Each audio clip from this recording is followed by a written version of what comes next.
The way Phil's playing right now, have you noticed anything different from this year to past years in how he's playing at the end of the season, or is it just kind of this is Philip and this is what he does? No, not really. I mean, I think that obviously being in contention for something this year is different for our whole team than it has been maybe. I mean, last year we were in it too. We were right up until the end. I can not really, Eric. I mean, in 13 when we were in a similar situation, although we hadn't clinched, he's been consistent as far as what you're asking me for the whole time. Nothing ever changes about his work ethic, his preparation, no matter what. Even in 16, when we were not having a great season, nothing has changed from that standpoint. Confidence is the same? Yeah. I mean, he loves to play the game, and I think, if you talk about a true pro, somebody that is diligent in his preparation, cares about his teammates, I think that's what he does. It's not, independent of anything else. Now, obviously, after last Thursday night, we were all really excited because that's what you do it for. To put yourself in a position like that and then to have success is tremendous. So, but I don't see any real difference. He's very consistent and, constantly trying to get better and working hard at it. Ken, with Phil, how did you guys get into a place where he's not forcing those as much as maybe he used to? His interception rate is obviously down. How did you guys get into a place where he's taking care of the football now, probably better than he has in his career? Well, you know what? I think, maybe a lot of it, like we were saying with Eric, maybe a lot of it is situational, and some of those, we've had some injuries here in the past where we've been depleted with some guys, and, he's felt like he potentially had to carry the team. And when that happens, you always try to do a little bit more, and, maybe that has led to that. But I think we as a team have been much better focused on taking care of the football, and that's helped us. And, I certainly think Philip's always kind of been that way to me. I mean, I think when you're a quarterback, it's so hard in this league you have to throw it in tight windows, especially when, you got guys all around you coming at you on pressures.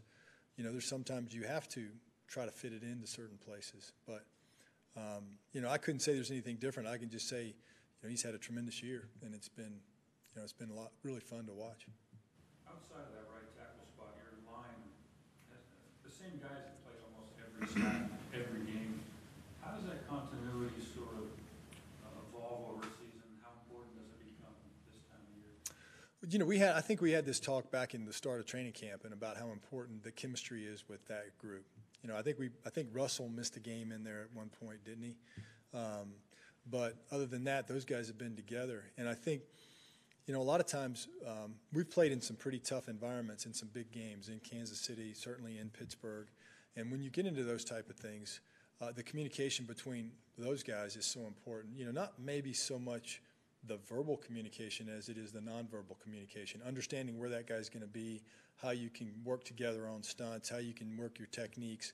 It develops a chemistry that's so important with those guys. And, give them a lot of credit. That group has worked very hard to be good at what they do. They have taken it upon themselves, and it's good to see them have a little bit of success this year. Especially, I think a lot of times lines are judged by two things. Protection, obviously, and then how you run the football. And since we've done a little better with that this year, it's been good that they get some recognition for that. Wiz, I think you had a similar offensive line when you went to Arizona with the Super Bowl, where I think all 5 of those guys played all 16. Do you see something similar here with these guys in terms of the chemistry?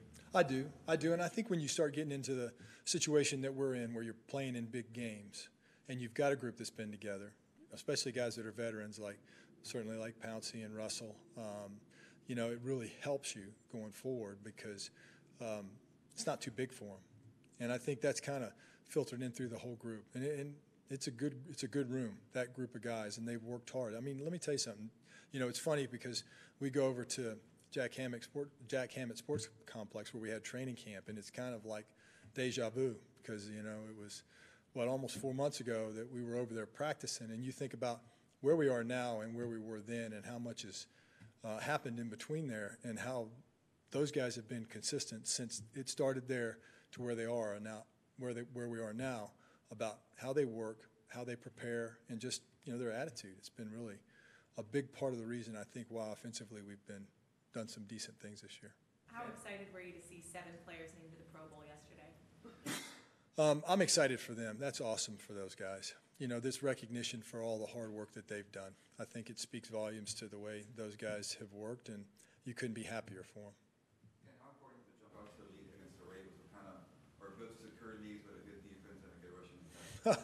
Well, I would say it's important to jump out in leads in front of anybody in this league, but you know, this is a good defense. So I think can't go into it with that type of mentality saying we've got to do something. I think you got to go in and say we've got to play our game. However we do that, you know, we've had times where we've started fast and played well. We've had times where we maybe haven't and have been able to make some plays later in the game. So they're a good squad. They're disciplined. They've got good football players. They play a difficult scheme. So we know it's a challenge. But you know, we're looking forward to Saturday night and seeing how that goes. What has jumped out to you looking at this defense of the Ravens? Well, I mean, like I said, they've got a lot of talented players, and they play a scheme where they're very versatile. They do a lot of different things, and you know, they're an aggressive group, and they play great, solid defense. So you know, there's not a lot of holes in what you see when you watch tape. So you know, it is certainly a challenge. I guess that's why they're the #1 defense in the league. Any concerns with Eric Weddle and signals or tendencies that you might pick I up think on? you always think about those kind of things, you know, and but it's also been a couple of years, and you know, we've changed things a little bit since. And I was here with Eric in 2013. You know, he was a tremendous player for us, but the whole thing where he left, I wasn't here, and then we've come back and we've changed a few things since then about how we do it, especially with Coach Lynn coming in. You know, there's always naturally going to be some changes. So I'm sure there'll be some things that he can recognize and maybe some that he won't. But you know, he's like Phillip. He's a dedicated football player that really studies the game and does a great job. So it's always a challenge when you go against guys like that. Yeah, the Ravens with new quarterback have developed this keep the ball or grind out the clock kind of. How frustrating can that be for an offense, just in your experience, when you're just stuck on the sideline and can't get out there and do something?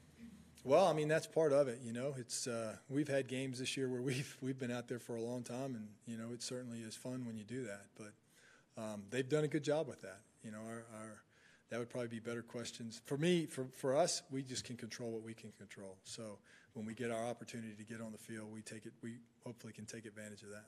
They've had a drastic change in, I guess, offensive scheme with from Flacco to Lamar. Have you ever gone through that before? It just kind of changed in mid-season, a scheme like that? I think sometimes you adjust your scheme to your players, which maybe that's what they've done. You know, I'm certainly not an expert on that, but you know, whenever you have a change like that at quarterback, sometimes you have to do some things differently, and it seems like they must have been pretty effective with it. I haven't really looked at them from an offensive perspective. Okay. Thanks, guys.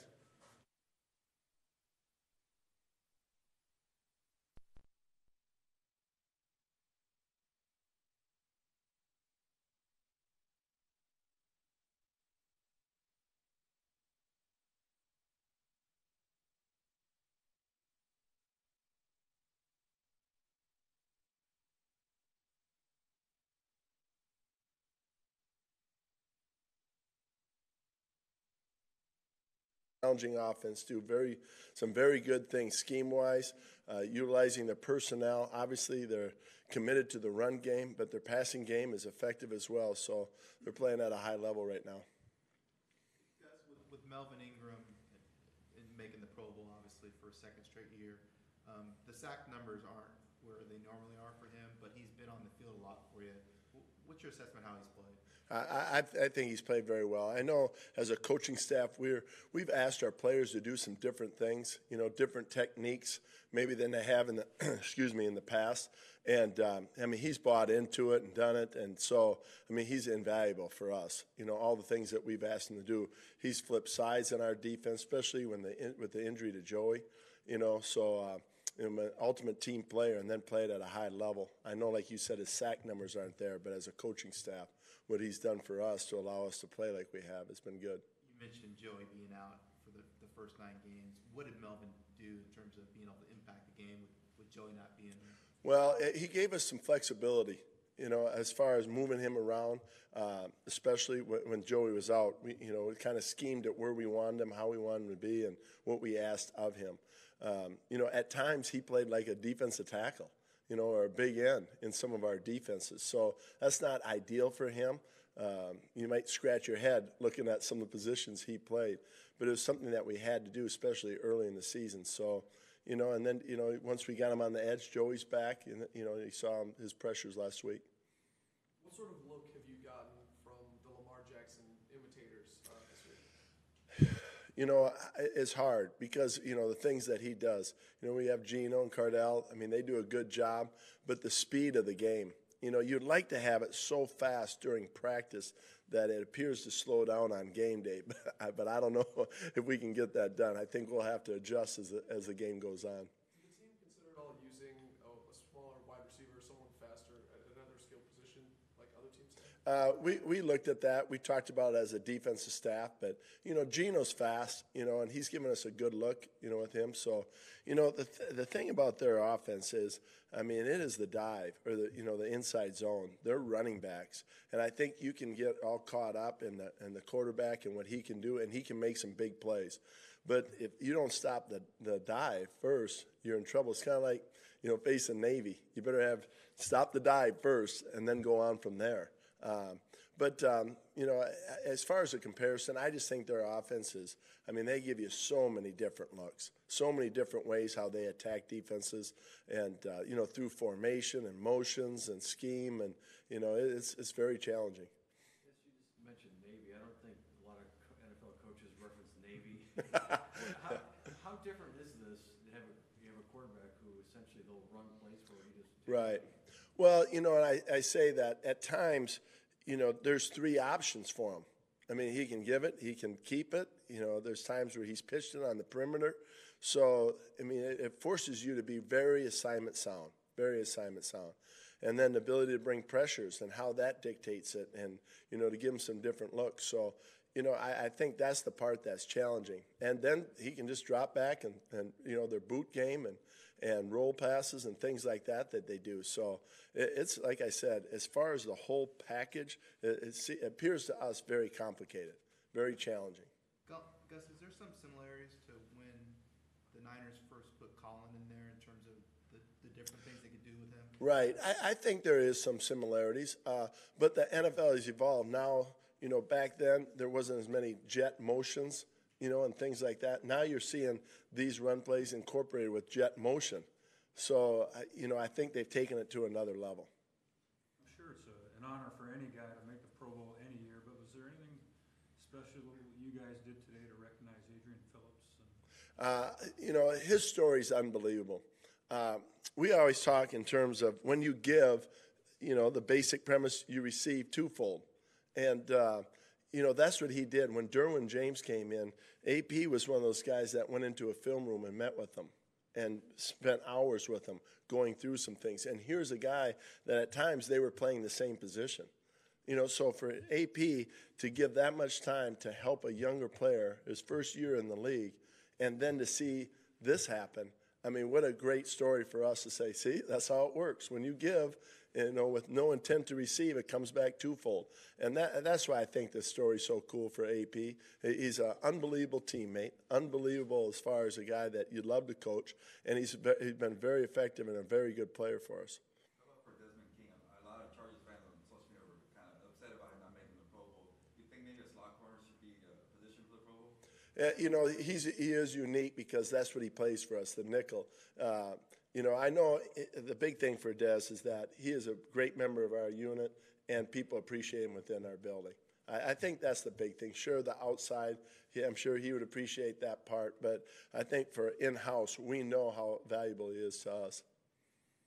Gus, looking at a guy like Gus Edwards, what have you seen from him? Well, both their backs are bigger backs and physical. So, I mean, the yards after contact, as far as making people miss, they're always leaning forward. A 2-yard gain turns into a 5-yard gain. So, in this scheme, you can see why they're piling up yards. I mean, this team is averaging, 235 yards over the last 5 games. And, and that's why I say with those guys running the ball, the running backs, But we have to have a keen eye where they are and how much they're getting the ball, because, I mean, that can, really demoralize a defense if just that, inside zone play can affect you. Okay, thank you.